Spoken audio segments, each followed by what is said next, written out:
get really mad at me or insult me, I take it very personally because I feel like I don't deserve it. So in this case especially, like, it seemed like they insulted me even though if he didn't mean to do it.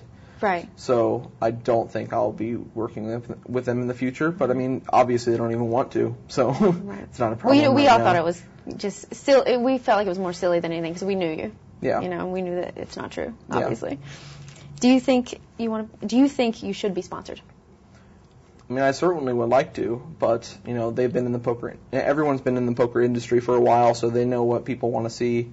If I don't fit that criteria, it sucks. But, maybe in the future I'll change their minds. If I win a couple bracelets this summer, I feel like I have a good chance at it. But and it's harder right now to get sponsored, especially Americans. Yeah, for sure. Young Americans especially, because there's so many of them right now. So you really have to make a name for yourself. And hopefully I will, I think if I get some tournament results, it'll be great. But I think also I just want to be someone who's in there playing poker and, like, people know. I want to become sort of a household name. That would be really cool. I'd feel like I have a great sense of accomplishment if I do that. So,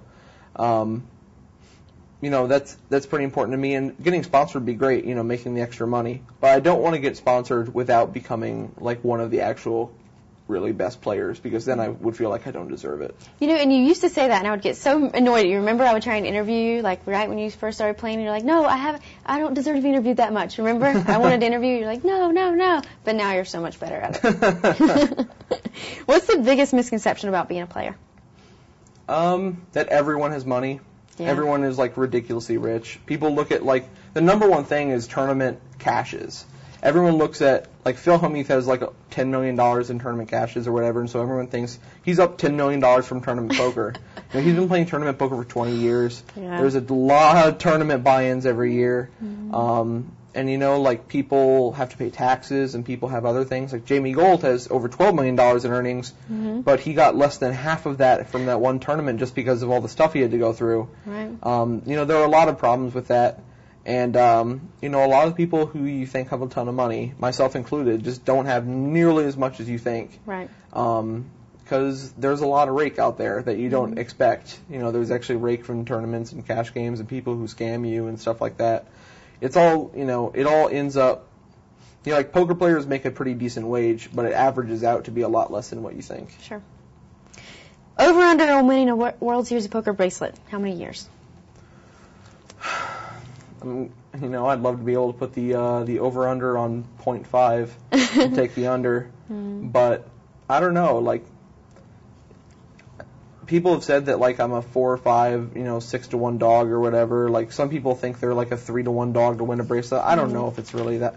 Yeah. I just don't know if anyone's like that likely to win a bracelet, and even that's not that likely. But I'm playing 40 events this year. I have 40 events on my schedule. I won't play all of them if I'm, like, still in one and another one comes up. But if I'm out, I will be playing 40 events this year. So, I like to think it gives me a pretty good chance of winning a bracelet. And I've been getting better at the mixed game. So I don't know. A 50% shot over the next 3 years is probably, like, the best thing I could hope for, maybe. Let's hope it happens this year. Yeah, certainly hope so. Let's say you stop playing today. What would you be most proud of? If I stopped playing today? Yeah.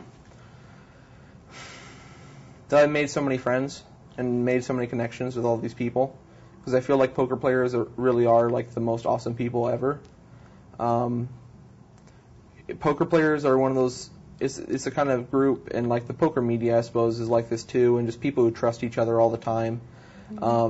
You can walk up to a poker player in, like, a crowded area and you can hand them, like, your entire bankroll, like, or like multiple hundreds of thousands of dollars, and just be like, hold this for me for a second.